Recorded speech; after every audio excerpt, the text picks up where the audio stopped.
his 16 years as a salesman for Unitex Products Incorporated, Ray Markey has traveled almost 500,000 miles over every kind of road.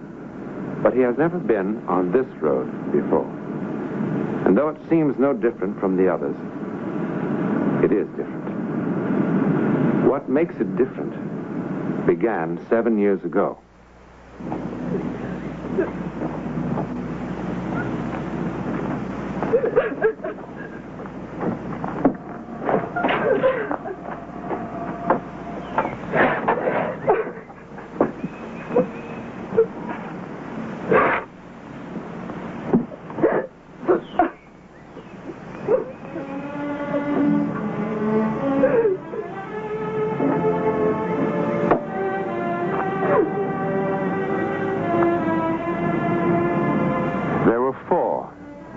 Family only a day ago.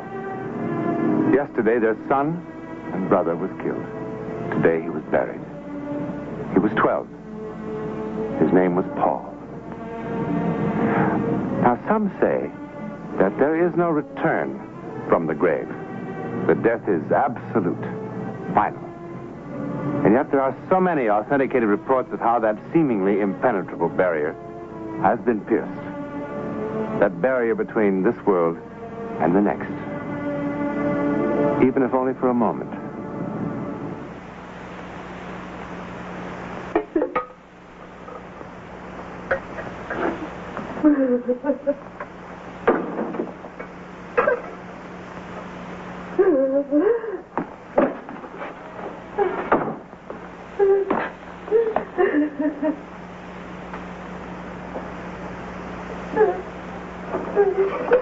That's enough crying. Enough!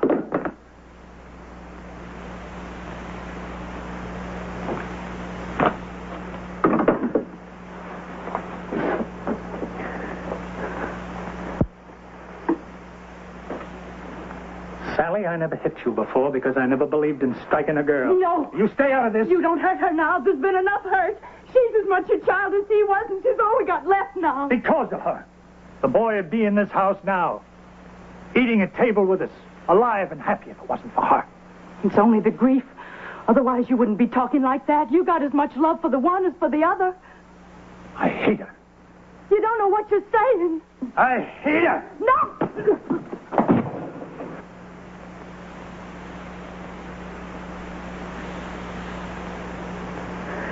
It's the first time you ever laid hand to me. I want you to do nothing more now. You just take time to get a hold of yourself. You ain't alone in your feelings, you know. That's what I'm feeling, too. He was my son, too. And he was her brother. And if your eyes wasn't shut with pain, you'd see what it is she's going through without your touching her. You've got no call to hit her and rail at her and make her feel meaner than she does. You ought to soothe her now and give her some of your strength. That's what you ought to do. You've got no cause to be so unjust. I wish he was dead, too. Then there'd be justice.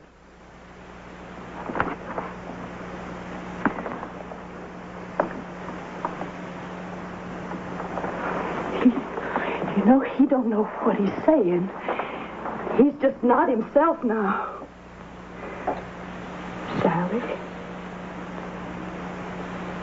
Sally?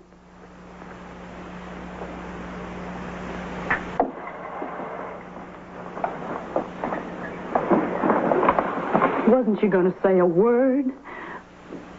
He ain't going to stay like he is, you know. He's just not himself right now. I heard him say it. He don't want me here no more. Oh, he's like a man raving with fever out of his mind. You can't hold it against him. He said he wished me to be dead. It's just words out of his mouth. You can't hold it against him. This here's your home. Don't you go away out of it. I ain't wanting to go away. But I ain't going to stay either, without he knows it wasn't my fault Paul's gone. I know it. Ain't that enough? No, it ain't. You know it ain't.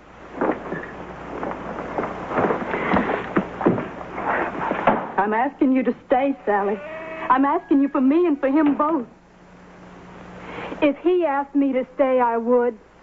Paul?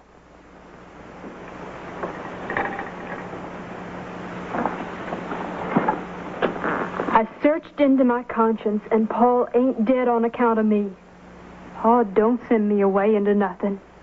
You just gotta say one word, Pa. I'll stay out of your sight, and I'll speak low so you won't ever hear my voice. And afterwards, no matter how it hurts, I'll tell you it over, every second at a time, till you understand and know just exactly what happened and the way it happened.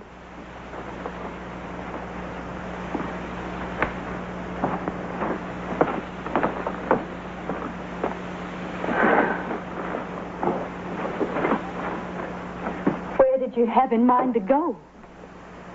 I'm going to take the bus somewhere. Where will you be? Will you write me? It'll be like I was dead, just like he wants. Supposing I want to reach you. You put an ad in the newspaper letting me know. I'll call if you need me. Will you look to see it?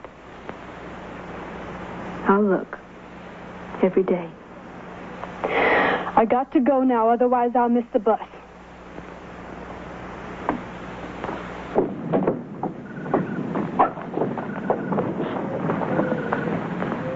You take good care of yourself, you hear? You watch yourself.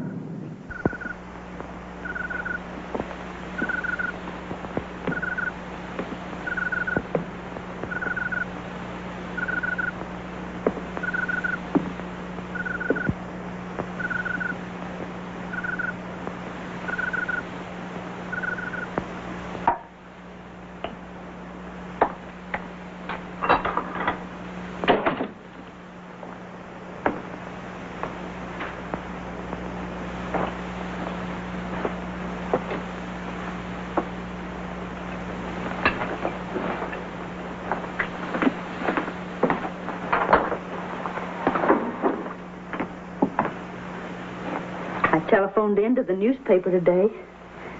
I told them to put it in that we want Sally to come home. I told them to put it in that her father needs her. Now, that's the truth. Whatever else you say, that's the truth.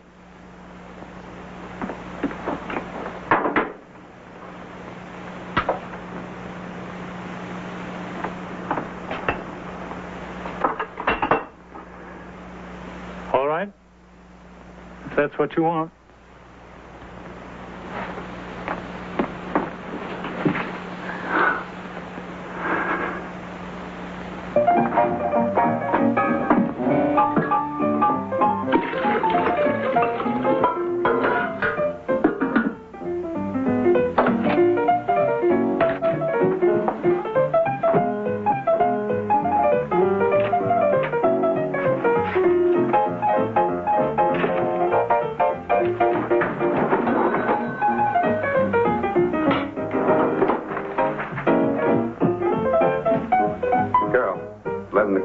Should be up pretty soon.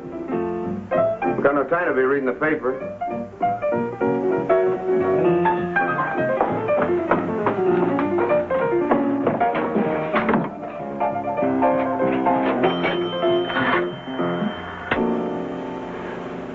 Long distance, please. I want to make a call to Tinsville, to Mr. or Mrs. Ellis, 645 ring 3.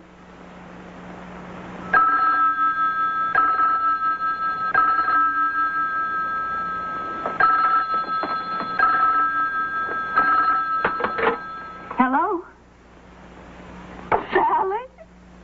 Mama? Are you all right? Where are you?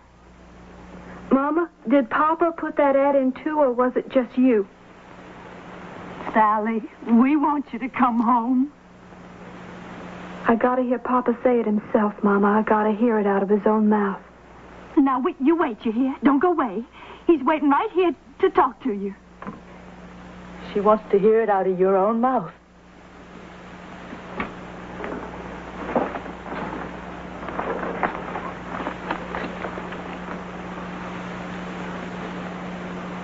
Sally? Papa? I want you to come home. Please.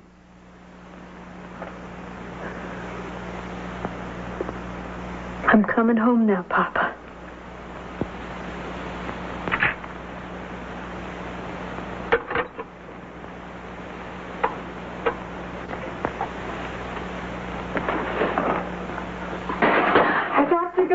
Can I please have my salary that's coming to me? Well, you mean you're going to walk out on me just like this in the middle of the night? I have to go back home now. Well, where do you suppose I can get somebody to wait counter this time of night? I'm sorry. I genuinely am sorry, but can I please have my salary that's coming to me? Payday's Friday. You got 3 more days. I need that money for bus fare. You come back Friday like I say. That's my money. I earned it. Well, I ain't saying you won't get it. I'm saying come back Friday. I can't wait that long. I gotta go back home now. I ain't got any other money. That's my bus fare. You're all the same.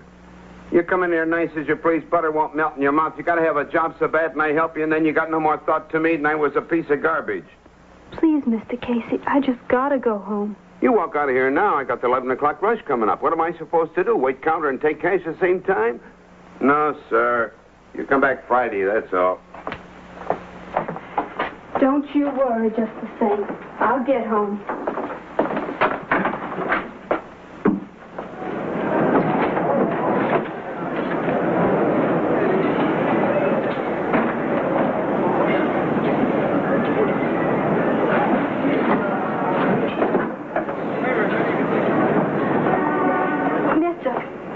Mister, are you going back towards Tensville? I've used up all my money, otherwise I'd take the bus. I just gotta get home. Well, I'm going as far as Parsons Corners. That'd take you right close to my house. You just drop me off the side of the road, and I can throw a stone from the road to my house. Well, all right. Get in.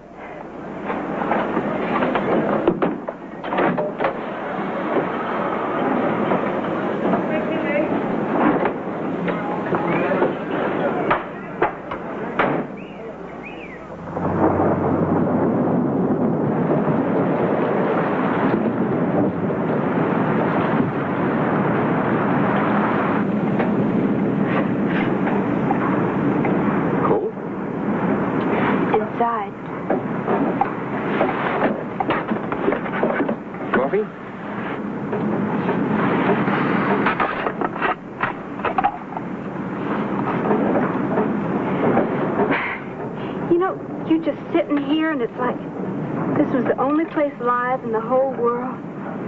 Nothing outside but the black night passing you by. Kind of like those headlamps was making a tunnel in the night for us to go through. Going home. I never thought to be going home again, to tell the truth. What day is it? Tuesday.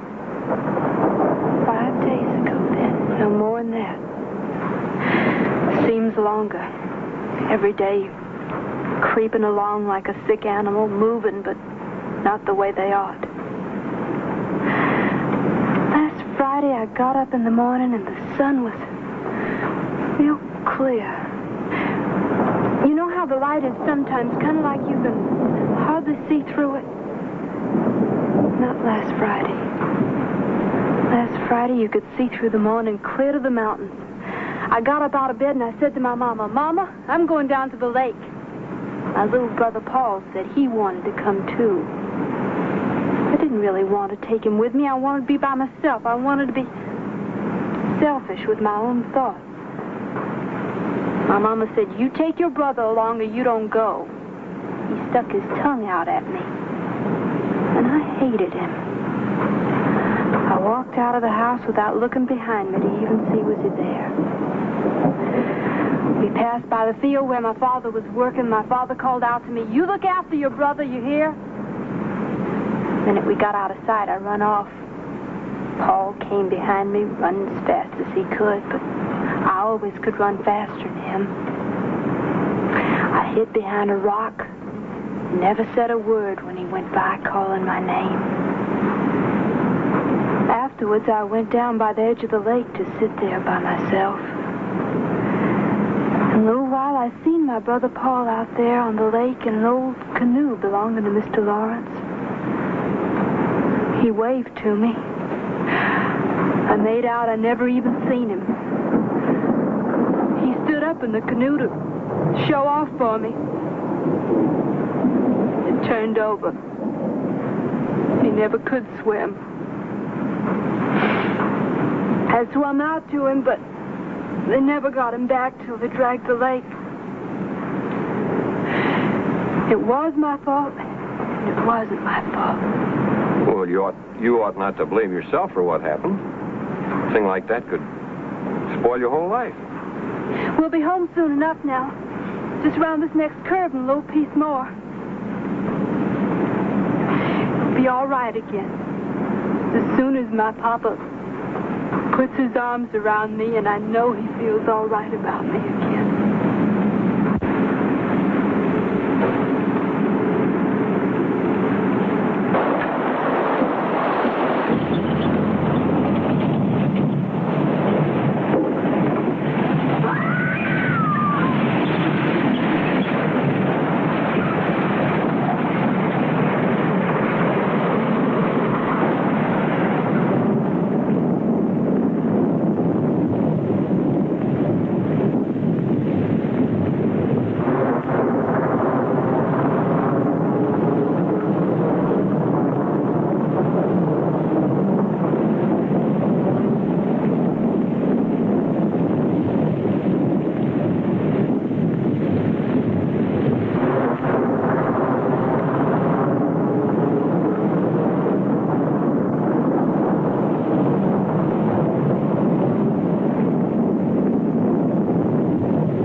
I don't want to scare you now, sir, but there's a girl out in my car. I picked her up along the road. Now, I don't want to scare you, sir, but she's hurt. She's hurt very bad, sir. I guess you better come in, mister. You didn't hear me. I said there's a girl. I heard you. It's a bad, wet night. You better come in and have a cup of coffee.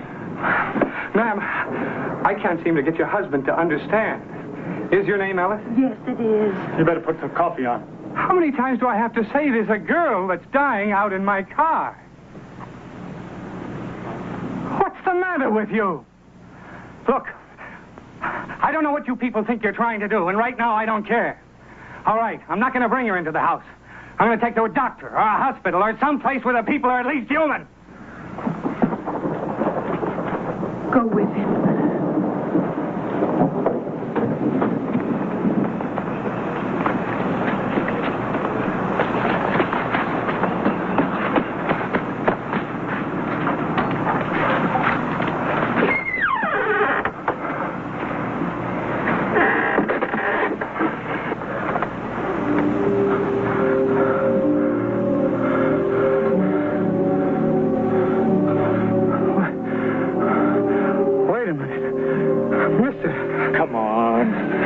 Back to the house.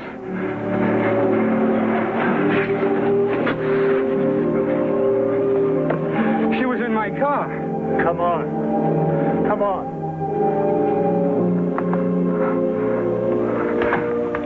I saw her. She was in my car. I picked her up along the road. I carried her. Here, in my arms. Sit down. I would have been killed if I hadn't stopped for her.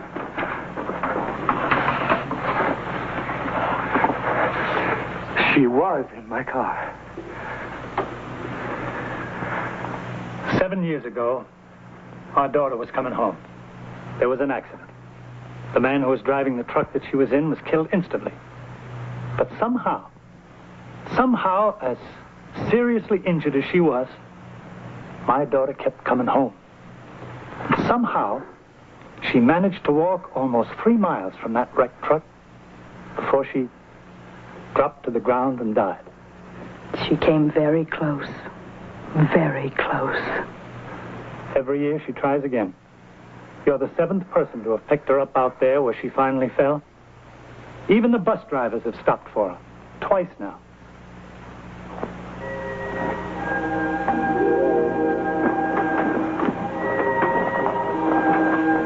It was kind of you. So many of them just pass her by. It was kind of you to stop for her. She's always gone when we go out to the car to see. I wish there was some way not to leave her alone in the car when whoever's bringing her back comes to the door. I wish next time they'd bring her all the way home. If you see Sally,